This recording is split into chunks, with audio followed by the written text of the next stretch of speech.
Welcome back to Bonnie's Basketball Now. I'm Anthony Goss alongside JP Butler and Jaylene Valdez. Off-season now in full effect for both programs, meaning the Bonnies are hitting the recruiting trail. And as for the recruiting trail, it's changed a little bit. Now over the past few seasons, St. Bonaventure and college basketball have seen a really big shift in the landscape of the sport, and that's coming from the introduction of the transfer portal. Just last offseason, 10 players transferred out of St. Bonaventure and 6 players transferred in.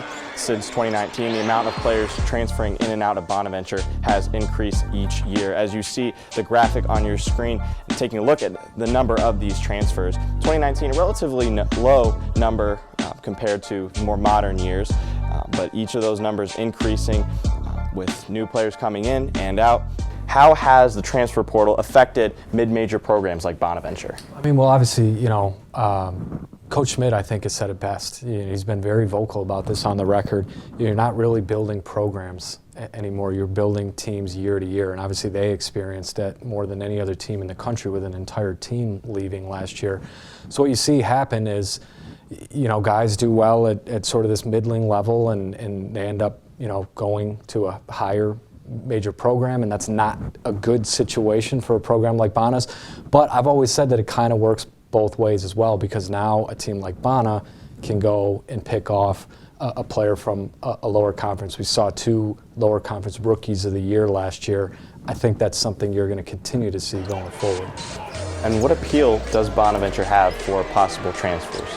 Like JP was saying a lot, this is such a basketball-driven school that is such a focus. Mark Schmidt knows how to build a team. He knows how to win. Although this season might have looked iffy, but that's what he's there for. He knows how to bring his players together. We can see with Miles Rose coming in that's something he'll really know how to do in this upcoming season. Just that fact that Mark Schmidt in this basketball-driven town, like I said, is just so small that he knows. Yeah, and you mentioned Miles Rose specifically, freshman coming in next year. He is one of the recruits they have committed right now, and the Bonnies, they continue to retool their roster for next season, and that means some moves coming from outside the portal. Like we said, the team has hit the recruiting trail, and they landed the one commit, Miles Rose, out of, guess where? Putnam Science Academy.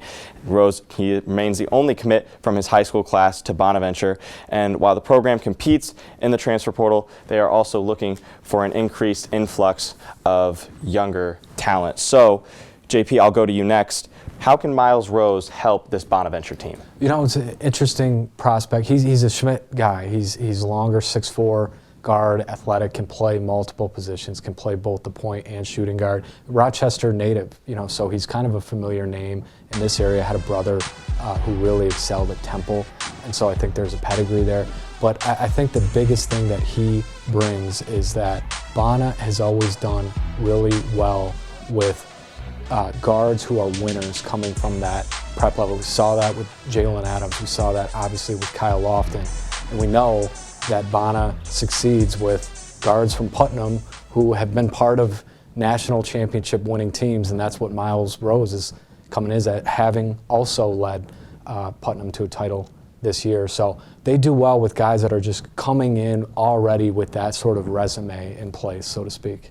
Kind of to build off of what JP, I think with recruiting in the off season, I think with Miles Rose coming in, a big thing that they need is shooters and ball handlers. We saw in the upcoming season that within the A-10, they started to study Bonaventure a lot more. They understood what Kyrell and Brett's weakness were bringing up the ball, and that kind of ball pressure shows that they need a kind of confidence booster within that. And with shooting, towards the end of the season, we saw that Daryl Banks, Jan Farrell, they kind of had a bit of their iffy games, but we need consistency when it comes to that, because that'll take a lot of the pressure off of them, which is what they really need. Touched on Miles Rose, touched on some other things with recruiting. Let's go a little bit deeper though, and with one word. Let's give one word, like I said, for the recruiting in the off-season for both programs, JP. Yeah, I mean, my word is change, and that's going to continue to be the word. We just talked about it. There's such drastic movement in personnel now between seasons, and again, we saw it last year. An entire team leaves, an entirely new one comes in.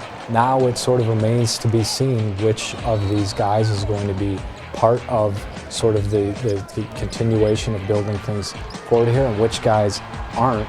But I do think that we're again going to see a pretty drastic in and out of guys going forward in the spring here. To this point, as we do the show, nobody in the portal yet, but I expect that probably changes because even coach himself said after that Davidson game, he was getting on a plane that night to go recruiting. He said, we're going to get guys. We want guys who we know are going to be part of this going forward, but new guys that can help us get to that next level, and I suspect that that's what they're out there doing right now. Well, my word is resilience, kind of to what JP was saying. A lot of change, we already saw a lot of change. There might be more to come, but I think just this will be their ultimate comeback season.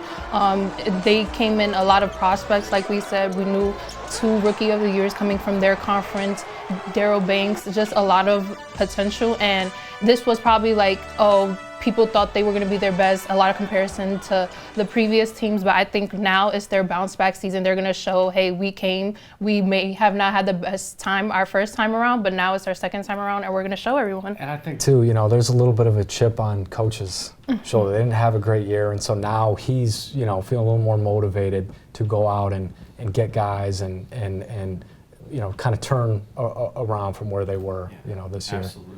And I'm going to go a little bit the same direction as you, Jaylene. My one word is stability. Now, we talked about the transfer portal, and last offseason, the Bonnies, they lost a lot of players. They did get some in, and all those guys, they did contribute in different ways, but stability going forward. We saw Chad Venning, Jan Farrell emerge as new young players who could really be building blocks for this program going forward. So, a guy like Miles Rose can come in and help as a new freshman. You're going to find some transfers. It sounds like they're, on the list of some transfers in the portal already. But the big thing is stability and trying to keep some consistency, keeping some guys around to have those leaders and know what's expected, know what it's like to play in the A10. And I want to say, too, it goes for the women's team as well. Jim Crowley, a new hire, he's got a lot on his table right now. Has got to keep some of those players around because they understand, again, what it's like to play in the Atlantic 10, what's expected of them at the Division I level. So stability for both programs is going to be huge as we head into the offseason and into next season. Right. Now, coming up on Bonnie's Basketball Now, once more this season, the return of the List of Louie, and another look back at some great moments, the best moments from this past 2022-23 season. Stick with us. Jordan knows he shouldn't eat this entire bowl of nachos, but tonight he's earned that right. Because a few hours ago, in the middle of happy hour, he recognized a sign. Not from the gods or a bolt of lightning, but from a double heart, a kissy face, and a fourth ha in ha ha ha. That's when Jordan knew he was buzzed. So when it was time to go, he got a ride home instead of driving. Be a legend like Jordan. Recognize your buzzed warning signs and get a ride home. Buzz driving is drunk driving. Baby, you see, I cannot set you free. My lonely days are gone.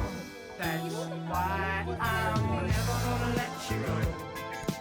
Never gonna let you go. Babe, I'm never gonna let you go.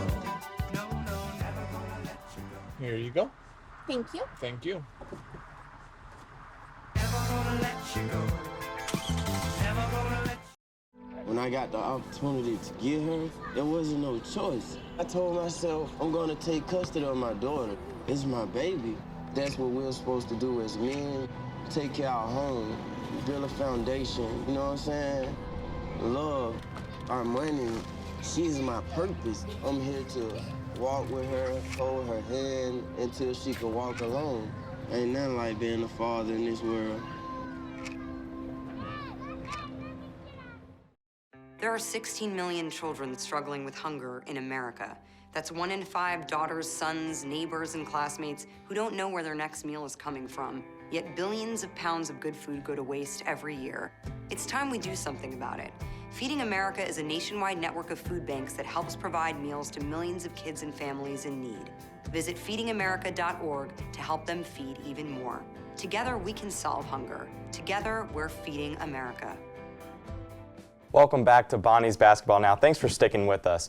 Right now, we're going to go over to Louie for one more time this season. Louie's List. What do you got, Louie? Thanks, Anthony. You know, I'm bringing in the St. Patty's Day tie, the day that celebrates all things green. We're also celebrating my top 5 favorite moments from the Bonnie season. Number 1 is Nikki Oppenheimer saying goodbye to the Riley Center in a great way, scoring 5 3-pointers to help the women win against VCU. Number 2 is Daryl Banks III bringing that NCAA tournament energy to the Riley Center, putting up 34 points against Bowling Green. Number 3 is the Bonnies win against Notre Dame. My favorite college growing up, but things change. Cairo Luke and Chad Vendering getting the win over the Fighting Irish in the Gotham Classic. Great win here.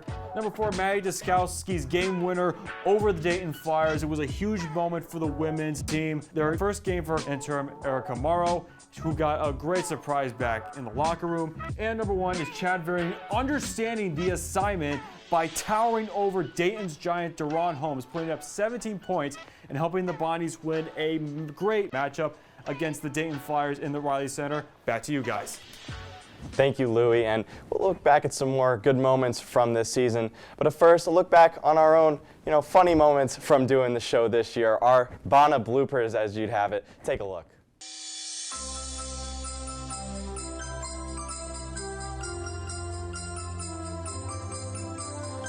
They rank 8 in the entire nation. That's the entire nation, everybody.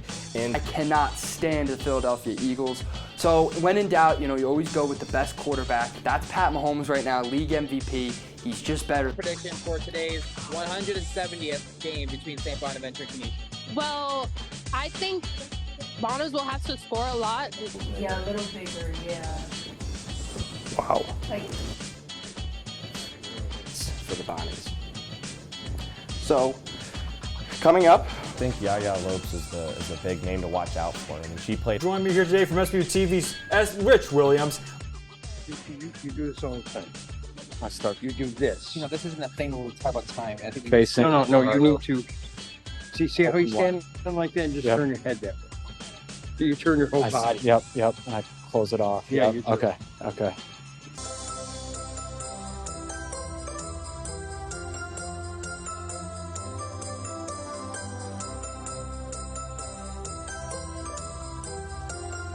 I'm Anthony Goss. Go Bonnies.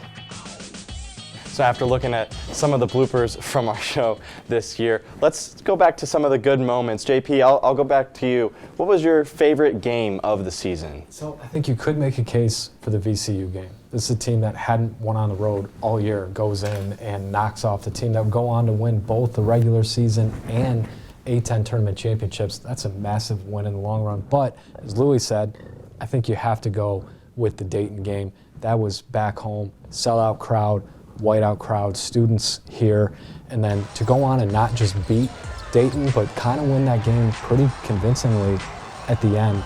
They really gave people here something to be part of and celebrate that night, so I think you got to go the Dayton one. Jalen, what about a moment for you? Like on Louis' list of Louis, I had the Notre Dame game, handed them their first loss. Cairo Luke has 16 points. Jan and Chad had a double-double. But on the women's side, I had to give to Ayanna Lopes' 7-block game versus Bucknell. That was just like, unfortunately they did lose, but that was just like her energy that game. You knew she came in with that monstrous energy. Unfortunately, like I said, they lost, but it was just like such a wow moment. Also, I would like to throw in the fact that I had the best final prediction, saying that VCU was gonna win. Had to throw that in there because I think that was my first spot on prediction. So that's my best moment as well. Thank you, Jaylene, for reminding us once again that St. Louis was the most disappointing team in the Atlantic 10 this year. Yeah, just for me, I think a lot of the moments all together, just a lot of fun covering this team. They had their ups and downs. The VCU game, I was in there in Richmond. Really hostile atmosphere. The VCU band always gets it going. Great trip to Richmond, Dayton. Again, a great moment there. Well, no, and then the weird thing is I've always said, for as disappointed as some people are, if somebody told you at the beginning of the year that this team would come within a win of being 500 in A-10 play, still be in that 8-9 game, beat Notre Dame, beat VCU, beat Dayton, you probably take that at the end of the day. It played out differently. People were upset at times, but I think you take that at the end of the day. This will be my last show on the desk. I just want to say thank you to everyone who's contributed to Bonnie's Basketball Now. Quick shout out to Ryan Bolin, the former host of this show. Kind of had to step in and fill in after he departed after last semester. It's been great to be on the desk and hosting this show since I've been a part of it since the beginning, and it's been a challenge, definitely with the traveling, but a great time covering this team. A couple other people I want to shout out: Nick Gellion, our supervising producer and a close friend of mine. Just thankful for all of the help and the knowledge he's bestowed on me. He's really the bones of this show, and a lot of people contribute to Bonnie's Basketball Now, but it really does start with Nick Gellion. So a shout out to him. Shout out to our graphics coordinator, Carolina Berlingeri. Every cool graphic, everything cool we've done this year with the stats graphics, with anything about the upcoming schedules or anything graphically has been from her this year. She's been fantastic and a much needed addition to this team. So thank you, Carolina, for all your hard work this year. A shout out to everybody behind the scenes, the production team, our staff working the show. Thank you for everybody who's shown up every week and delivered their best effort each time we've put together this show. A shout out to Rick Carnath as well. Really appreciative of all the advice and the mentoring that he's done and everything he's contributed to this show. JP Butler and Louis Genovese, you guys were here last year. Constant staples of the show, as well as Jaylene Valdez. Jaylene wasn't here last year, but she has been outstanding on the desk this year every week.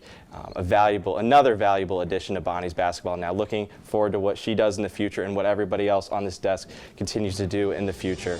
So for everybody who I didn't mention, and just again for the entire Bonnie's Basketball Now staff, just a thank you from Anthony Goss, I guess.